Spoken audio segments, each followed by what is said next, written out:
to the Lord. But we're not really talking about that this week. We're talking about how do we resolve this conflict. So God's maturing us. He's refining us. Number 3 there, God is more interested in our character than in our comfort. We want to be comfortable. I want to be comfortable. I don't want conflict because then I have to work. Just God, can you make it go away? Is often our prayer when we're selfish and we're not thinking about it in God's terms. And God says, no, I'm building character in you. And this conflict, again, it's people conflicts, is just what you need in order to build character. So 1, 2, and 3, that was under personal conflict, constant and consistent.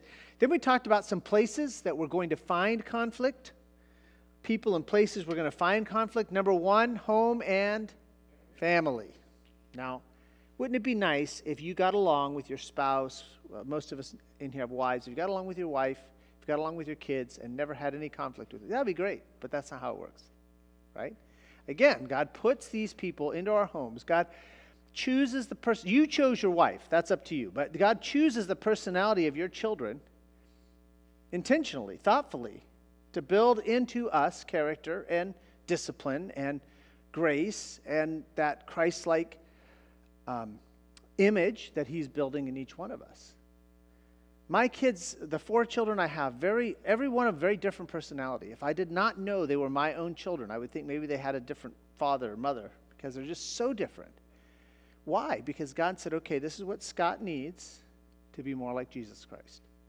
So you're going to find conflict in the home. And this is one of the places you may need to resolve some conflict. That's what we're talking about, how to do that.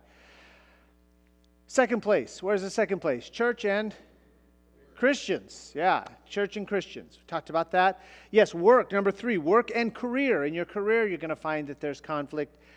Anyone ever work a job more than a year or 2 and you never had a problem? No conflict in that job? You did? Okay. Yeah, on and off. Right. I'm not saying it's daily. Sometimes I've worked some really good jobs. I mean, I've got a good job now. I don't really face a whole lot of conflict. So, but there are other jobs I've been in. I face a lot of conflict. And don't be surprised. Again, God's building character. Number 4, politics and government. And that's sort of what kicked this whole series about reconciliation off, because you remember it was just after Charlie Kirk was murdered. And that's sad that people would resort to violence to solve problems. Keep number 3? No, work and career. Work and career. Yep. Good. Yeah, I'm not giving you all the references. I'm just sort of reviewing. I did have references for many of these last week. So, you have conflict. You're going to resolve it. The first thing we're going to do, we're now on prayer and preparation. The first thing we're going to do, we want to model godliness in this conflict. We want to model a godly response. We want to be like Jesus in his response to conflict. First thing we're going to do is pray. There are 4 things that I encourage you to pray for. What was the first thing you should pray for? Franklin, do you remember? Well, yeah, I did talk about that, but the first one was wisdom. Pray for wisdom. If any of you lack wisdom, let him ask of God, who giveth all men liberally and upbraideth not, and it shall be given him. By the way, the circumstances, my brethren, count it all joy when ye fall into diverse temptations, knowing this, that the trying of your faith worketh patience. But let patience have her perfect work, that you may be perfect and entire, wanting nothing. And if any of you, no and, I put that word in there. And if any of you lack wisdom, let him ask of God. So ask for wisdom. Say, God, I need help. I need wisdom. Second thing to pray for. Humility, right? We always think that the source of the conflict is the other person. I mean, it's got to be. It's not me.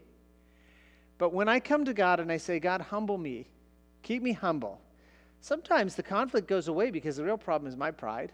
And once I surrender my pride to the Lord, he can work in that other person. And conflict sometimes gets resolved without even having a discussion, without even having, it just goes away. Because Proverbs 13:10, one of those verses there, only by pride cometh contention.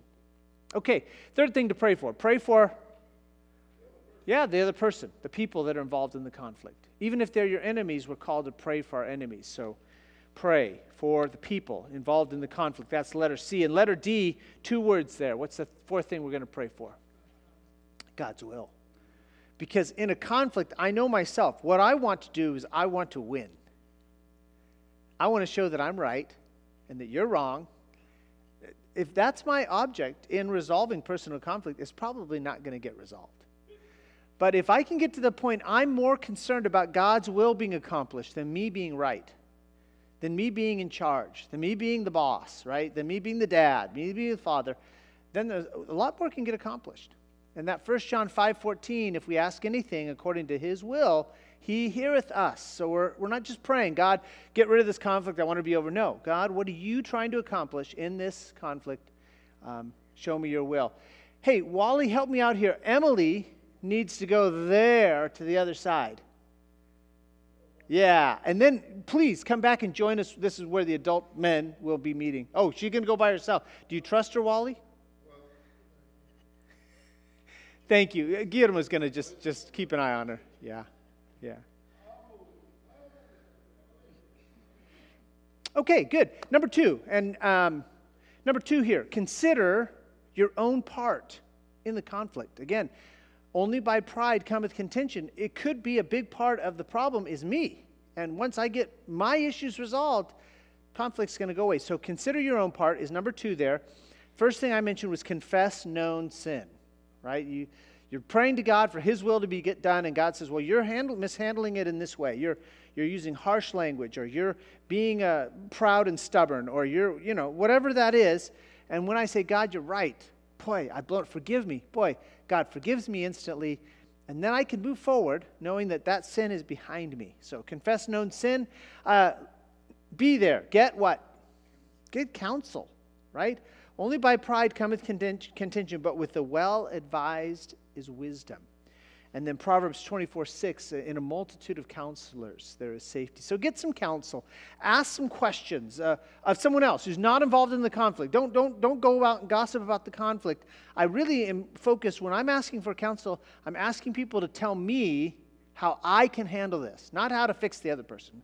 What about me am I missing? What is my blind spot that I'm not seeing that I need to understand in this conflict? Is there an underlying root condition that I don't understand? And once I see that, it's like, oh, yeah. See, so get counsel. Letter C there, view the conflict from the other side. Look at Proverbs 21:2 with me. I don't think we took time to look at this last week. So Proverbs 21 and verse 2.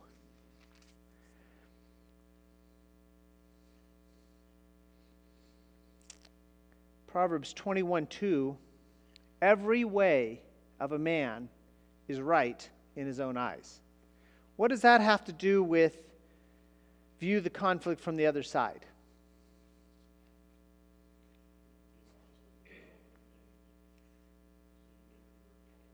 Right. It's, of course I'm right. I don't know about you. Of course I'm right. What is the other person thinking? Of course I'm right. And you're not going to resolve the conflict until you try to see their side, how they see the conflict, what they see is the problem. Obviously, they think the problem is you. So, I mean, that's easy enough. But exactly what problem are you playing, right?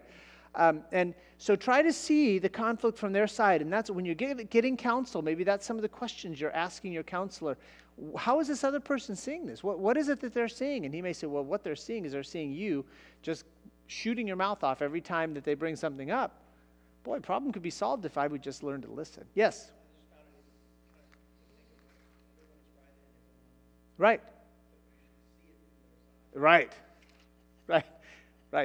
See it from their eyes. In their eyes, they are right.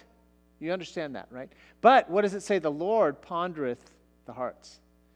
The Lord knows the truth. And we go to him and we ask for some wisdom, we get some counsel. So often we'll be able to see it from the other side. Yes? There you go. Yeah.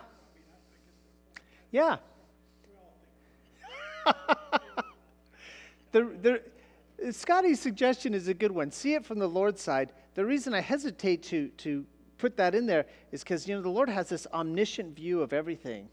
He does understand all the moving pieces, and I'm never going to see that much. But I can at least see the other guy and say, oh, I see why he might be angry here, right? More than once, the source of the conflict is a commitment, or sometimes even the other person would say a promise that I made, that I've broken. And I don't understand that. And I'm just wheeling around trying to fix this person. And then getting some counsel, someone says, well, you said to them that, right? You promised them that. You committed to. Oh. Now, see, now I can go back to them. Would you forgive me? I promised you I do this, or I committed to this, and I did not do that. Boy, they can forgive me, and we can move forward. Conflict is resolved, but I have to see from their side. What are they seeing? So get some counsel, view it from their side. And then we left off here, but I mentioned decide what the problem is. And when I say decide what the problem is, I'm going to encourage you here in a minute to write it out. What is the problem that you need to resolve? When you write it out, it makes you think through it. It makes you put it into words. And don't just say the problem is the other person. No. Is there what's the conflict about? Is there a lack of respect? Often with my children, right? When they're younger, I'm dealing with they're not respecting me. They're not showing respect when they and by writing that out, I can think through it, better grasp. Now I'm getting ready to approach them. This is the prayer and preparation part. I'm getting ready to approach them. If I don't even know what the problem is, how can I help them? How can I show them? How can I explain to them? If I'm just mad, why are you mad? I don't like it. Yeah, I understand. What don't you like? They're bad kids. That really doesn't help them, doesn't help me, right? They're being disrespectful. And sometimes just by taking that time to decide what the problem is, the Lord gives me some insight. Okay, they are my children. I'm to raise them in the nurture and admonition of the Lord. I can't let them be disrespectful. But now that I've identified the problem, I can deal with it rationally rather than emotionally. I can say to my son, my daughter, when I'm talking to you and you roll your eyes, right? That's disrespect.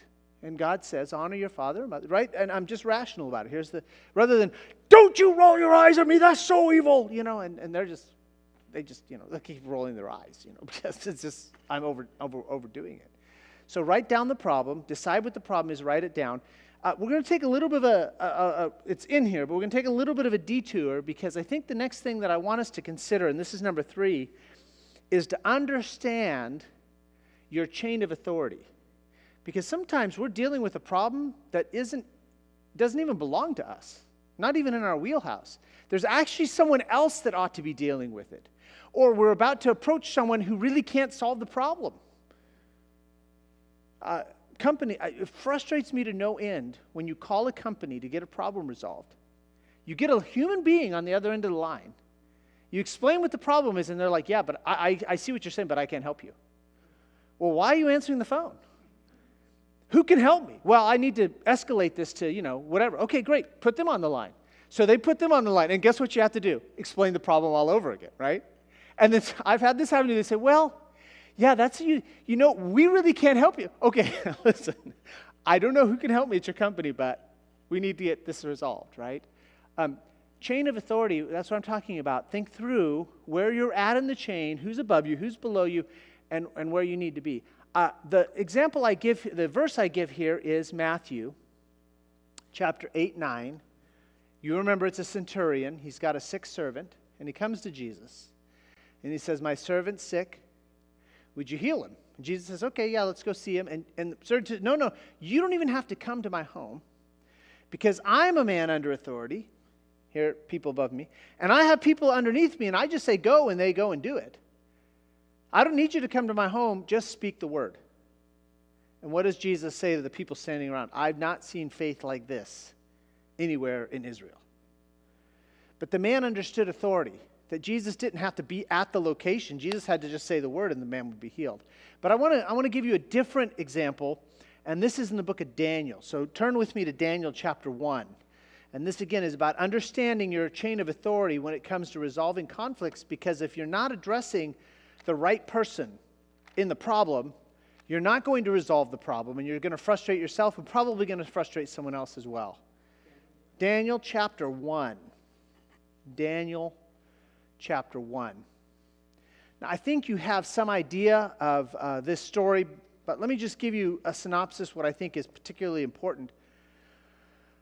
Daniel has been ripped from his home, from his family, from his culture, and moved from Judah to Babylon specifically to become a bureaucrat, a functionary in the Babylonian government.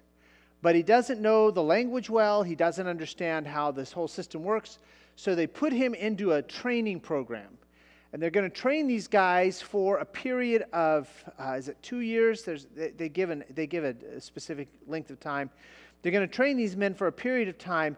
And at the end of that time, they're going to test them. And the ones, they're going to get slotted into their function, into their bureaucracy, depending on how they turn out, how well they learn their lessons. While they're learning those lessons, they are being fed from the king's table. I mean, that's really good treatment. They're not in prison. They're not being fed bread and water. They're being fed meat from the king's table. They're being fed wine from the king's table. You know the answer. So what's the problem with this? Yeah.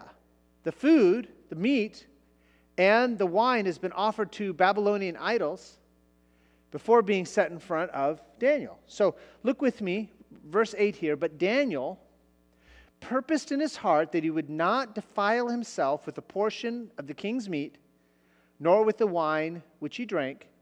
Therefore he requested of the prince of the eunuchs that he might not defile himself. Now, I want you to notice, I don't know that I have an explanation for what I'm about to show you, but I want you to notice there's 3 different levels of authority mentioned here. The first level, the first one that arises is verse 3. The king spake, this is Daniel chapter 1, verse 3. The king spake unto Ashpenaz, the master of his eunuchs, that he should bring certain children of Israel and of the king's seed and of the prince's children, in whom there was no blemish, but well-favored, etc., etc., to stand in the king's palace, and whom they might teach the learning and the tongue of the Chaldeans. So there's this master of the eunuchs. I'll get to your question here in a second. Verse 7 talks about the prince of eunuchs, and this is a different guy, unto whom the prince of the eunuchs. We know that this is a different guy because he's given a name in verse... No, he's not given a name. There's another guy in verse 11. His name is Melzar. Then said Daniel to Melzar, whom the prince of eunuchs had set over Daniel, Hananiah, Mishael, and Azariah. So here's my point, is there's this master of eunuchs, there's a prince of eunuchs, and there's Melzar, and there's just these various layers of authority, and when Daniel wants to solve the problem, he doesn't go to King Nebuchadnezzar, does he? He goes to Melzar, and he says, hey, first he goes to the prince of eunuchs. It says, he requested of the prince of eunuchs that he might not defile himself, into verse 8. Now, this is verse 9. Now God had brought Daniel into favor and tender love with the prince of the eunuchs. And the prince of the eunuchs said, I fear my lord the king. He's appointed this. I don't want to see it go bad for you. Then in verse 11 it says, Then said Daniel to Melzar, whom the prince of the eunuchs had set over Daniel, Hananiah, Mishael, and Azariah, prove thy servants, I beseech thee, 10 days. Let them give us pulse to eat and water to drink, and then let our countenances be looked upon. So he appeals to the prince of eunuchs. Prince of eunuchs says, basically, no. I can't do that. So then he appeals to Melzar. Know your chain of authority. Those of you who've been in the military understand this concept, right? When you have a problem at work, when AJ has a problem as a reservist, he doesn't go directly to the base commander, right? That's not the way this works. But there is somebody he should be able to go to. And I often, as I'm counseling people, okay, who's the one that can help you solve this problem? Ladies in their home, right, should talk to their husbands. That's the first person they need to go to if they got a problem there. The temptation is to go to everybody else and hope that your husband hears about it, right? I don't know. This is how some ladies work. Not you, but yeah, their hairdresser, right? And they hope that, through the grapevine, their husband hears that they're upset with something. Don't do that. Just go right to your husband. I'm married. I got a wife. If I'm upset with my children, I have a terrible tendency to complain to my wife about my children's behavior. Well, now, God's asked me as the father to bring them up in the nurture and admonition of the Lord. And I can certainly talk to my wife and get some counsel and get some help. But why do I thought I had to analyze it. Why am I complaining to my wife? I'm hoping my wife will deal with it, and then I don't have to. No. I'm chain of authority. I'm here. My kids are right here underneath me. All I need to do is go to them and say, hey, this is unacceptable behavior, right? So know your chain of authority, whether it's people below you or it's people above you. Have an idea where you're at in that chain of authority and appeal to the right person. Again, we're talking about resolving personal conflict. You're not going to resolve personal conflict if you're going to the wrong people. You're just going to bring more people in unnecessarily. Guillermo, you had a question or comment, maybe about Daniel or maybe about something else? Well, no, it's just, you said that the reason why they didn't want it was because he was made something offered to idols. But Right. I was trying to find out where's that. And it's not important, I mean, but I don't find that. But the only thing that I can do reference is Leviticus 11:47, where they were told not to unclean animals. It's possible that it was a matter of being offered meat that was unclean. For example, they weren't to eat camel meat. So maybe it's possible. The word that I key off of is defile. In verse 8, but Daniel purposed in his heart that he would not defile himself. And not just defile himself with the portion of the king's meat, but also with the wine which he drank. Now, he may have refused the wine because it was alcoholic. That's possible. But the word wine is used both in the Old Testament and the New Testament in some cases to just refer to fresh grape juice. So, I think that the reason he was concerned about defiling himself is because the meat had been offered to idols. But you're right, it does not say that anywhere in the text. Yeah. Yeah. Okay.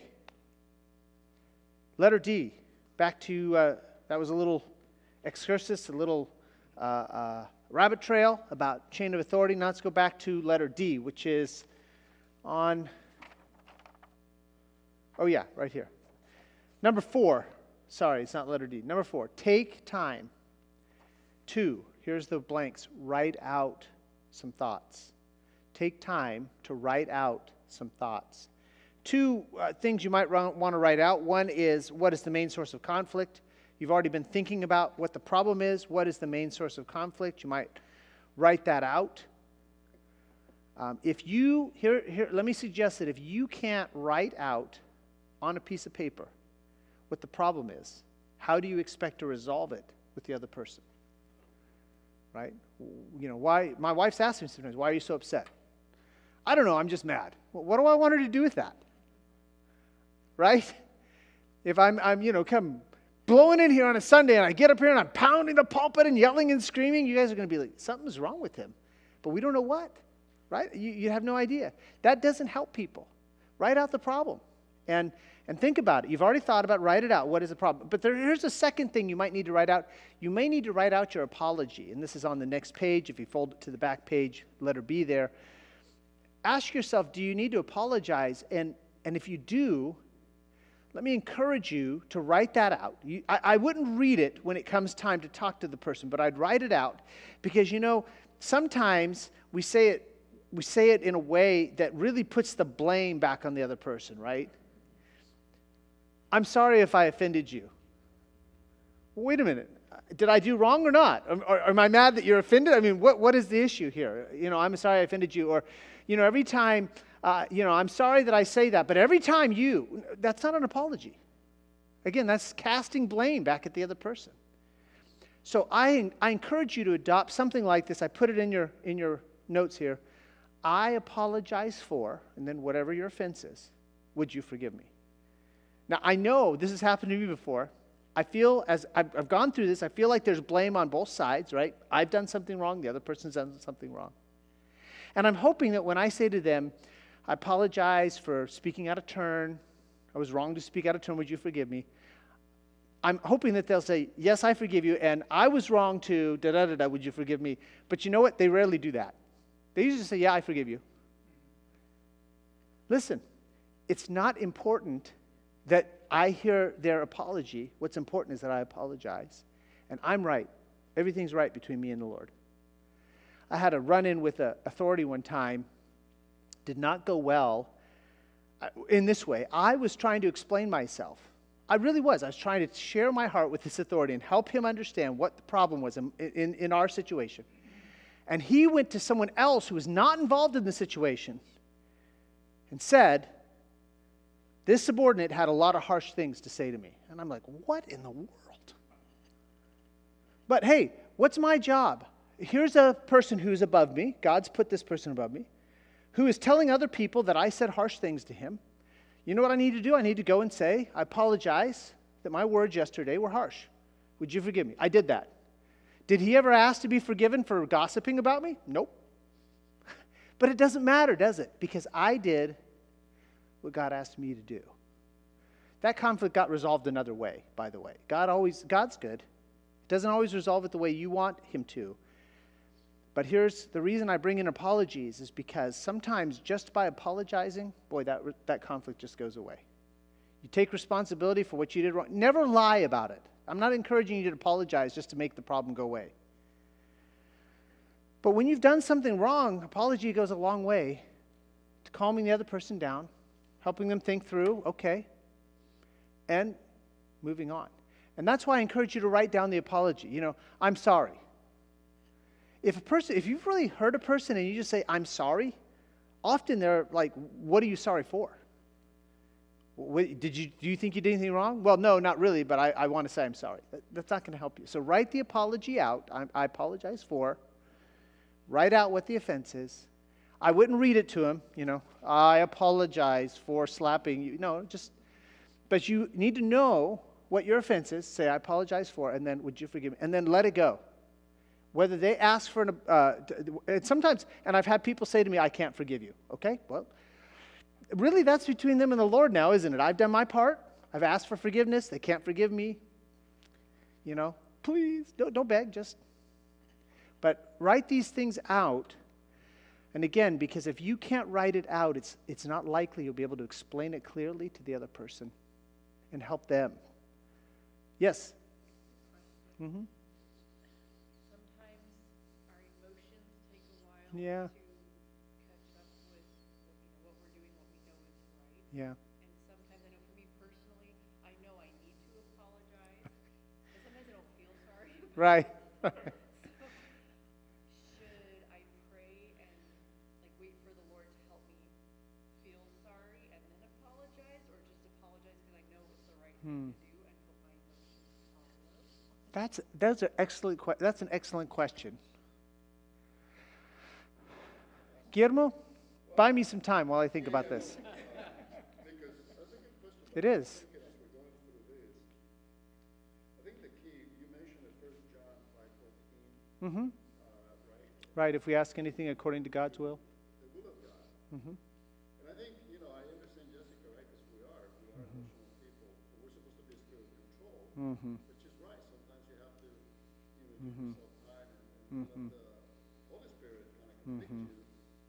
And then once you go through that, I think, because I want to do what God's will is. And sometimes she's right. So with me, it happens to me. Sometimes I get, not upset with my wife. And I go, Do you stomp up the stairs? Spirit comes like, what? Oh, yeah, he whacks me hard. And then I have to, Yeah. I can't take it anymore. Yeah. I have to go and Yeah. ask for forgiveness. So Yeah. I do have to give myself a little bit of time. Because, right in the moment, it's like Pastor, and I'll stop with this. No, go ahead. But Pastor I'll come to it. always says something that I wish I knew that. He said that whenever his kids, his boys, will misbehave, Mm-hmm. he wouldn't, he would get upset. Mm-hmm. Never right away got him and spank him or whatever. Yeah. He said, go to the room. Yeah. Go out, pray, and get, settled down. Yeah. And then once he was in that place, he would go and deal with it. So I wish I knew that because I'm very, emotional and I get it. Yeah. So anyway. Same topic, Chuck? Yeah. Go ahead. I agree with that because even though you really feel the need to apologize, if you're not feeling it, the Mm-hmm. person is definitely going to know. See through the insincerity. Mm-hmm. Right. You don't really mean that. Right. You're just saying that, yeah. Yeah. I like Chuck's answer. Yeah, I think it would be best to pray and ask the Lord to help you understand the nature of your offense so that when you apologize, it's sincere. And it's not just an emotional thing. This is slightly different, but this may help you, all of you, so I'll share it. My wife and I process things very differently. I process things by talking about it. And my wife processes things by thinking about it. So when we were first married, I'm not thinking about this. I'm like, why aren't you saying something? Right? We're trying to figure, and I'm not angry at her. We're trying to figure something out. And she's just sitting there. And it's like, in my mind, why is she sitting there? Because she's not even trying. Because if she were trying, she'd be talking like I'm talking. No. Not everyone processes things the same way. And the reason I share this is what I've learned is and so what I do is I get myself all worked up trying to process. I need to stop myself. Say a few sentences. Here's the problem that we got to resolve, Christy. And again, I'm not angry with her. It's not an argument with her. Just, we've got a problem, right? Here's the problem, as I see it. Would you let me know when you have processed this so that you can tell me what you're thinking, right? Because otherwise, I'm just, okay, what do you think? It took me several years to learn that, probably much longer than it should have. So now I present the problem to her. I walk away. And this is what your question, I just calm down. I pray. I talk to the Lord about it. She's doing her processing, and then sometimes an hour later, sometimes it's been a day later, comes back to me, hey, let's talk about this. I've had some time to think. Here's what I think, right? So similar to her question, and Chuck's given the right answer, if I don't really feel sorry, if I'm still angry and worked up, I know I need to apologize mentally, and I just say, I apologize for, whatever, throwing the casserole at you, whatever, but he knows I'm not sincere. Then he's likely to just, whatever, right? So take some time, get with the Lord, get to where you're in the right place, and then go apologize. Similarly, sometimes resolving conflict just comes down to walking away from the person so that you can get right with God. And that was your comment about Pastor Hart, or whether it's your kids.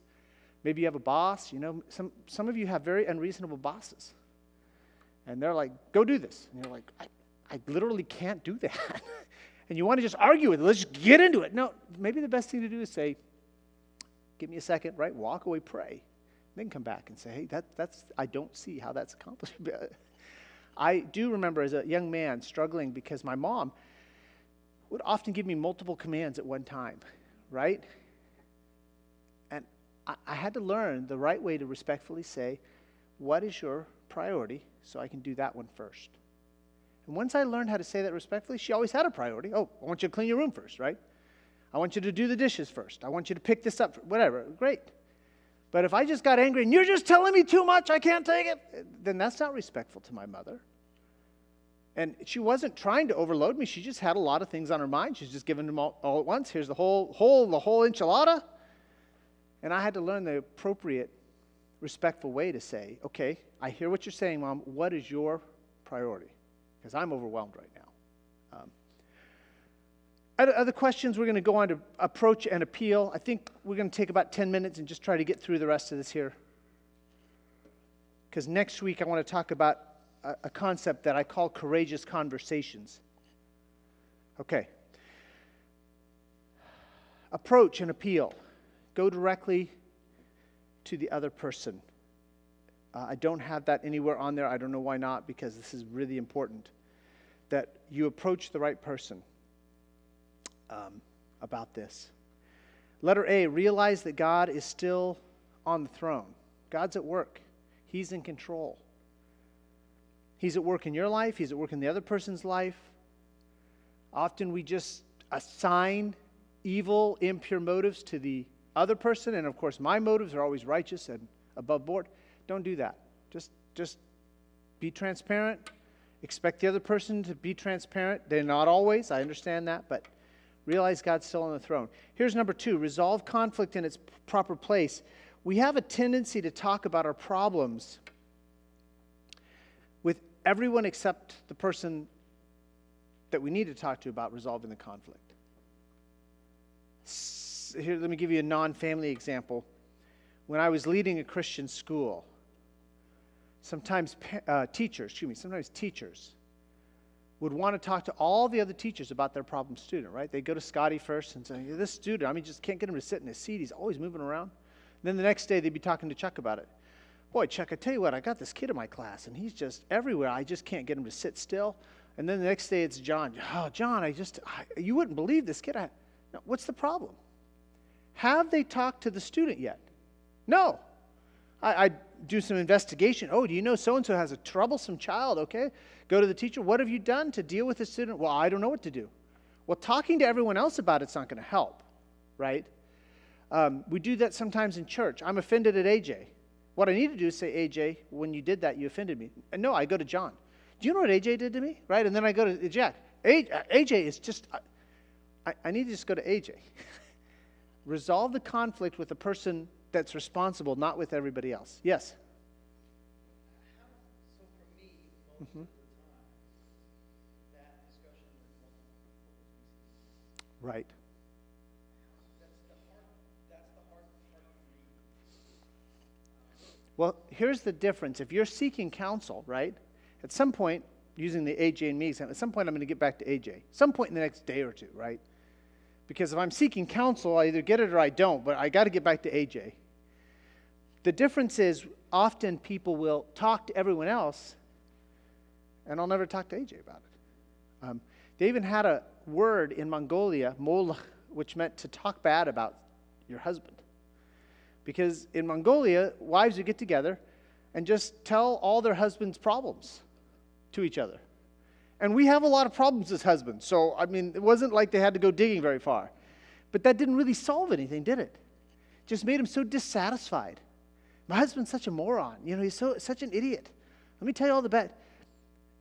I'd say to these women in a proper way, you do need to talk to your husband about these issues. He's not doing right.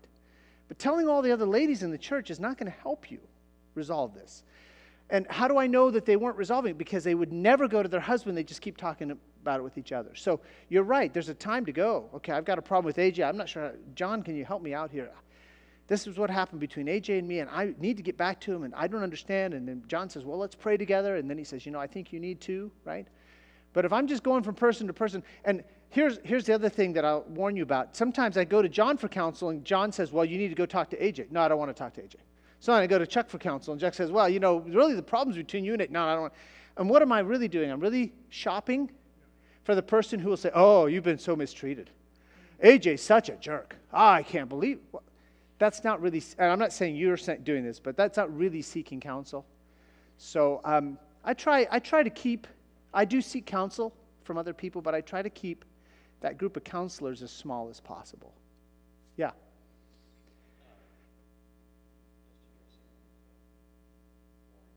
Right.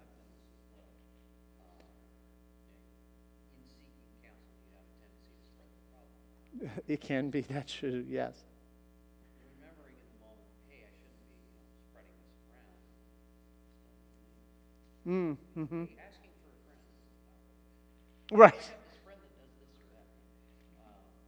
Got an issue with someone that I work with. Got an issue at home. Now, people might be able to infer from what you're saying, but then if you're not naming names on the surface, Mm-hmm. it can be inferred that I'm trying to be discreet. Mm-hmm. I'm seeking counsel. I'm seeking Mhm. advice on how to resolve this issue. Mm-hmm.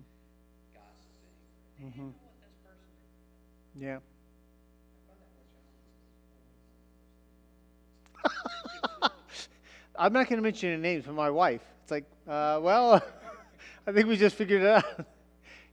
He is right about this. If somebody comes to me for counsel, I'm a pastor, so if people come to me for counsel and they don't mention names, sometimes it's pretty obvious to figure out who they're talking about. But you're right. Because they're not mentioning the name, I do my best to not try to deal with that person and that person's personality, but just the broader principles that they need to keep in mind as they deal with the problem. John, you were going to ask a question. Oh. No, I was just going to say, Pastor, would it be wise to always go to a brother in the Lord rather than, because I don't know what Brother Warren was mentioning, but you say when you seek counsel, you're talking about co-workers? And I'm just asking. Well, Yeah, I mean, my particular case, right? I'm dealing with multiple situations, and they all come down to people just aren't listening to what I'm saying. And it's a lot of trying to find that right person. In the military, we have a chain, right? We have that chain. Right. I go to my supervisor, I'm like, well, I don't know. I go to my supervisor, go talk to the supply person. You go talk to the supply person. I'm like, don't bother me with that. It's somebody else. Right. It winds up being this huge thing when it could just be, that sounds logical. This could be my solution. And I'm banging my head against the wall, screaming, please, for crying out loud. Somebody listen to me. This is a problem. We need to resolve it. Yeah. We need to resolve this problem. Right. And it comes across as he's always talking bad about somebody else. Yeah. And I've got, Yeah. don't you dare talk to that other person. I've Right. literally got no contact orders, like Right. legit orders. Yeah. So what do you do with that? Yeah. And then what's really frustrating is something goes wrong and they come back to you. Why didn't you deal with this? It's like, I've been trying. Yeah. I don't mean to bog you down, but I mean, I will just say this, just in general. I had a friend, he spent 22 years in the United States Navy as an officer. I think he went to the Naval Academy. He went ROTC perhaps, but he was a naval officer, 22 years. And he kept telling me, the military knows how to create leaders. But the more I talk to you guys that serve in the military, I'm like, no, they don't. They're not creating leaders. But there could have been, because he served some time ago. But, I don't want to rush. I've got several more things to say, and I want to get to our prayer list. So hold on to this sheet one more week, and next week I hope to have a second sheet to join it called Courageous Conversations, giving you some questions that you will find useful when you're talking with a person that you're having conflict with in an effort to resolve it. Grab your prayer sheet. We need to add a couple. No, I will finish this next week. Bring this back. Yes, bring this. No, I'm not done yet. No, I just know if I rush through it, I'm going to miss the opportunity to talk about some things that are important. And we're 10 till. I want to get to prayer by 8 o'clock if we can. We need to add a couple things. The first one is Connie Harder. Many of you have already heard, but she fell yesterday. She did break her hip. She went to emergency. They admitted her to the hospital. She stayed in the hospital overnight. I visited her this morning, and when I visited her, they were planning to do hip replacement surgery. She had surgery this afternoon. I assume it was hip replacement surgery. It was, definitely. Okay, so it was hip replacement surgery this afternoon. Holding her at least overnight. There's a possibility she'll go home tomorrow. There's also a possibility she'll go to rehab, which she does not want to do. They're working through this. The family's working through this. So pray for Connie as she recovers from emergency hip replacement surgery. And we'll be calling some folks in the church trying to get some help because she's going to need someone to be with her. As you know, Jesse's, when he is in town, he's working. When he's not working, he's trying to be in Colorado with his family. So it's awkward. But if she can get some help, she won't have to go to rehab. Excuse me. She will need rehabilitation, but she won't have to go to a rehabilitation center. She can go directly home and do her rehab at home. That's the hope. The PT at home. Keep Marcos and Patty in mind. He reached out. They're both sick, and pray for their health. And then I visited Carol Adams as well. She's number 1 under health needs. She has congestive heart failure. And when I saw her today, she said, well, we talked about a lot of things, but she said, I'm going to call you. I said, okay, what are you going to call me about? I'm going to call you when they tell me when I'm going to pass away. I've never had anyone tell me that before.